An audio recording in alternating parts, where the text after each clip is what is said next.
NMMS قسط 10 میں آپ کا خیر مقدم ہے۔ تو ہمارا پہلا سوال ہے، لفظ عوامی انتظامیہ پبلک ایڈمنسٹریشن کو پہلی مرتبہ انہوں نے استعمال کیا؟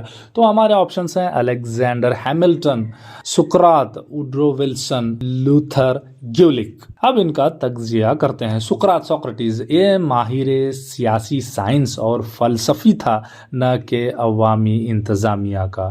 عوامی انتظامیہ کو پہلی مرتبہ اس کی اصطلاح 19ویں صدی کے عوامل میں ہوئی۔ تیسرا، عوامی انتظامیہ کا باوائے آدم سابق صدر ووڈرو ولسن ہے۔ لیوتھر گیولک ماہر انتظامیہ ہے۔ تو ہمارا صحیح انتخاب الیگزینڈر ہیملٹن 1812۔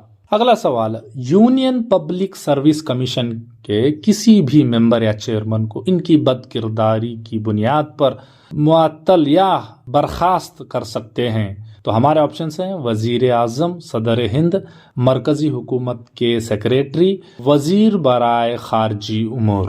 تشریح دیکھ لیتے ہیں۔ دستور کے 315 آرٹیکل کے مطابق اس کا قیام وجود میں آیا ہے۔ پبلک سروس کمیشن کے چیئرمین یا اس کے ممبران کو صدر ہند مقرر کرتے ہیں۔ اس کے آدھے ممبران سرکاری نوکری میں ہونا چاہیے اور ان کی میعاد 6 سال کی ہوتی ہے۔ صدر کو یہ اختیار ہے کہ وہ غیر ذمہ دارانہ برتاؤ کی بنیاد پر ممبران کو یا چیئرمین کو برخاست کر سکتے ہیں۔ تو اس کا مرکزی دفتر نئی دہلی میں ہے۔ تو ہمارا درست انتخاب ہوا دوسرا، صدر ہند۔ اگلا سوال، سیاسیات یا پولیٹکس کو آزاد سائنس کا اہم مرتبہ انہوں نے عطا کیا؟ تو ہمارے انتخابات ہیں یونان، پرشین، انڈیز، مصری۔ تو ہم تشریح بھی دیکھ لیتے ہیں کہ یہ ایک موضوع کے طور پر سیاسی سائنس کی شروعات یونانیوں نے کی۔ باضابطہ اور منظم موضوع کے طور پر اس کو ترقی دینے کے لیے یونانیوں نے ہی صحیح کوشش کی۔ بابائے سیاسی سائنس ارسطو کو مانا جاتا ہے۔ اس نے اس کو آزاد سائنس بنانے کے لیے نایاب دین سے نوازا۔ اس کی مشہور کتاب دی پولیٹکس ہے جو یونانی تھا۔ تو ہمارا صحیح انتخاب پہلا، یونان۔ اگلا سوال، ایک ملک کو اس کے انسانی حقوق کے ذریعے پہچانا جاتا ہے۔ اس بیان کو دینے والے انتخابات جان لاک، روسو، اولٹیئر اور H.J. لاسکی۔ تشریح بھی دیکھ لیتے ہیں کہ روسو، جین جیک روسو، یہ فرانسیسی ماہر فلسفی اور انسانی حقوق کا علمبردار تھا۔ اس نے انسانی حقوق، جینے کا حق، آزادی کا حق اور جائیداد کا حق کو فطری حقوق قرار دیا۔ اس نے اپنی مشہور تصانیف the discourse on the origin of inequality, the social contract میں اپنے خیالات کو ترتیب دیا ہے۔ دوسرا ہے والٹر، مشہور فرانسیسی فلسفی، انسان نواز، مذہبی آزادی کا حامی، چرچ کا مخالف تھا۔ اس نے اپنی کتاب اوڈیپی لیٹرز میں انسانی حقوق کے متعلق وکالت کی ہے۔ H.J. لاسکی، مارکسسٹ، انسانی حقوق کے متعلق کام کیا۔ ان کی اہم تصنیف an essay concerning human understanding, two treatises of government. تو ہمارا صحیح انتخاب ہوا پہلا، جان لاک۔ اگلا سوال، ایک منظم منصوبہ بند تربیت ملازمین کو ماہرین کی رہنمائی میں دی جاتی ہے۔ ہمارے انتخابات ہیں محکمہ جاتی تربیت، طویل مدتی تربیت، ملازمت سے پہلے تربیت، رسمی تربیت۔ تو سیدھا سوال ہے تو جواب ہونا چاہیے محکمہ جاتی تربیت پہلا۔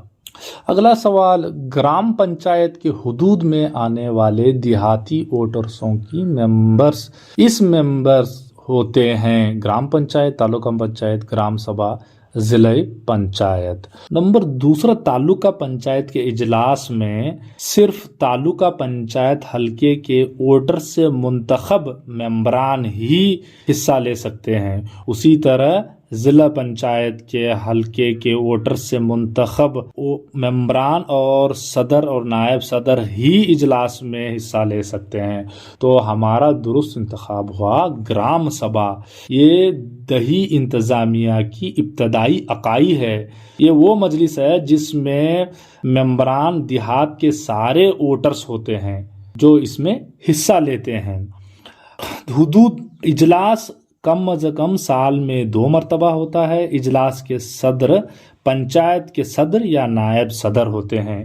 اس کے اہم کام یہ ہوتے ہیں کہ دیہات کے لوگوں کے مسائل کے حل کے متعلق لیے گئے فیصلوں پر غور کرنا، آئندہ آنے والے کاموں کے متعلق بحث کرنا، دیہات کے لوگوں کے سود مند مشوروں کو قبول کرنا، حکومت کے کئی منصوبوں سے مستفیض لوگوں کی نشاندہی کرنا وغیرہ ہے۔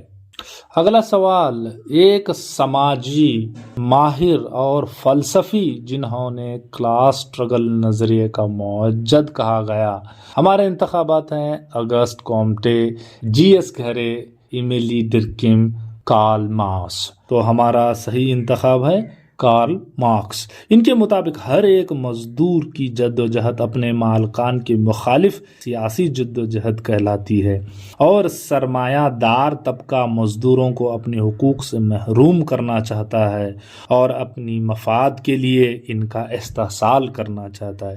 اسی کو انہوں نے کلاس سٹرگل نظریہ کہا۔ اگلا سوال، لفظ کلچر یا تہذیب کا ماخذ کولیر کا تعلق اس زبان سے ہے۔ آپشنز ہیں لاطینی، یونانی، عبرانی۔ تو ہمارا جواب پہلا لاطینی۔ سوال، مندرجہ ذیل میں سے ایک غیر تحریر شدہ قانون ہے جو سماجی اداروں سے متعلق ہے۔ تو ہمارے آپشنز ہیں قانون، اخلاقی اقدار، حکومت، عدالتیں۔ انتخاب پہلا، تیسرا اور چوتھا تحریری اور راست اور بالراست طور پر تحریری قوانین کے ماتحت ہوتے ہیں۔ ہمارا دوسرا اخلاقی اقدار صحیح جواب ہے۔ یہ کسی کی اہمیت کو ظاہر کرتے ہیں جس کا مقصد تعین کیا جاتا ہے، جیسے ایمانداری، انصاف پسندی، دیانت داری، امانت داری، احترام وغیرہ۔ اگلا سوال، اقتصادی عمل اکنامک ایکشن میں گھڑی کی فروخت یا بندی اس طرح کر سکتے ہیں۔ ہمارے انتخابات ہیں پیداوار، کھپت، متبادل، تقسیم کار۔ اب ان کی ہم تشریح بھی دیکھ لیتے ہیں۔ اقتصادی سرگرمیوں کے 4 زمرے ہیں۔ پیداوار، مصنوعات اور خدمات کی تخلیق اور تیاری ہے، مثلاً زراعت، مویشی پالن، مچھلی پالن، کان کنی، صنعتیں، نقل و حمل اور اس سے جڑے ہوئے حلقوں کی ساری معاشی سرگرمیاں۔ کھپت یا صرف، سارے مصنوعات اور خدمات کو کھپت یا صرف کے لیے استعمال کیا جاتا اور بنایا جاتا ہے۔ انسان اپنی ضروریات کو پورا کرنے کے لیے ان کو خریدتا ہے۔ تقسیم کاری، مصنوعات اور خدمات کو کی حاصل ہونے والے منافع کو ہر ایک کو مساوی اور مناسب طور منافع تقسیم کرنا ہے، جیسے زمین کے مالک، کسان، مزدور، صنعت کار، سرمایہ دار اور تجارتی اداروں کو ملنے والا شیئر۔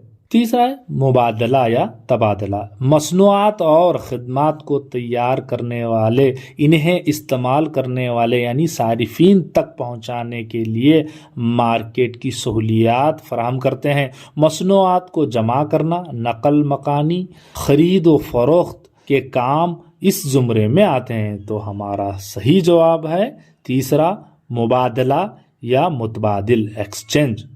اگلا سوال، فی کس آمدنی کو قومی آمدنی سے تقسیم کر کے حاصل کر سکتے ہیں؟ تو ہمارے انتخابات ہیں ملک کی کل یا جملہ آبادی، کل کام یا خدمت والی آبادی، ملک کا رقبہ یا سرمایہ کا استعمال۔ تو ہمارا صحیح انتخاب ہے ملک کی کل یا جملہ آبادی۔ سوال، ملک کی قومی آمدنی کے لیے زیادہ سے زیادہ عطیہ ہے؟ تو ہمارے انتخابات ہیں پرائمری حلقہ، خدمتی حلقہ، ثانوی حلقہ یا ثالثی حلقہ۔ تو تشریح بھی دیکھ لیتے ہیں۔ پرائمری حلقے میں زراعت، جنگلات، مچھلی پالن، کان کنی اور اس سے جڑی ہوئی سبھی سرگرمیاں شامل ہیں۔ 2020-21 کے مطابق کل اس کی عطیہ 21% سے زائد ہے۔ ثانوی حلقہ اس کے مصنوعات کی تیاری، صنعت کاری، صنعتی سرگرمیاں ہیں۔ یہ 25% سے بھی زیادہ عطیات اس سے محاصل ہوتے ہیں۔ تیسرا ہے خدمتی یا ثالثی حلقہ، یہ سب سے زیادہ یعنی 54% سے بھی زیادہ مختلف قسم کے خدماتی حلقے جیسے تجارت، ذرائع ابلاغ، بیمہ، بینکنگ، طبی سہولیات، تعلیمی سرگرمیاں وغیرہ سے ملتے ہیں۔ درست انتخاب خدمتی حلقہ۔ دوسرا اگلا سوال، حکومت ہند کا کئی مرتبہ زمینی اصطلاحات لاگو کرنے کا مقصد انتخابات ہیں: محصول اور وصول کرنا، پیداوار کی بنیاد پر کاشتکاری کو تحفظ مہیا کرنا اور مالکانہ حقوق مہیا کرنا، زمینداروں کو محصول و حصول کرنے کا ٹھیکہ دینا، کسانوں کو جائیداد کا حق مہیا کرنا۔ تو ہمارا درست انتخاب دوسرا ہے، کاشتکاروں کو تحفظ مہیا کرنا اور مالکانہ حقوق مہیا کرنا۔ ارتقاء کا وہ مرحلہ جس میں لوگوں نے ایک رہائش کو ترجیح دی۔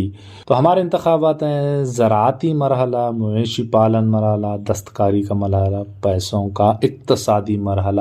ان میں سے دستکاری اور پیسوں کا مرحلے میں بھی انسان نے رہائش کو ترجیح دی، مگر جس ارتقائی مراحل سے مراد ہم زراعتی مرحلہ لیتے ہیں۔ تجارت میں غیر اخلاقی کاروبار کی روک تھام کے لیے حکومت نے اسے متعارف کروایا ہے: بیمہ پالیسی، بازاری نظام، عوامی تقسیم کاری نظام، معاشی امدادی نظام۔ تو ہمارا درست انتخاب ہے دوسرا، بازاری نظام، مارکیٹ ریفارمز۔ آخری سوال، مندرجہ ذیل میں حصے داری کے پارٹنرشپ کے خصوصیات کی نشاندہی کیجیے۔ تو اس میں آپ آسانی سے حاصل کرنا، خود کا سرمایہ، تحلیل آسان ہے، تجارتی نقصان کو آپس میں تقسیم کر لینا ہے۔ تو اس کا درست انتخاب 3A C D ہے۔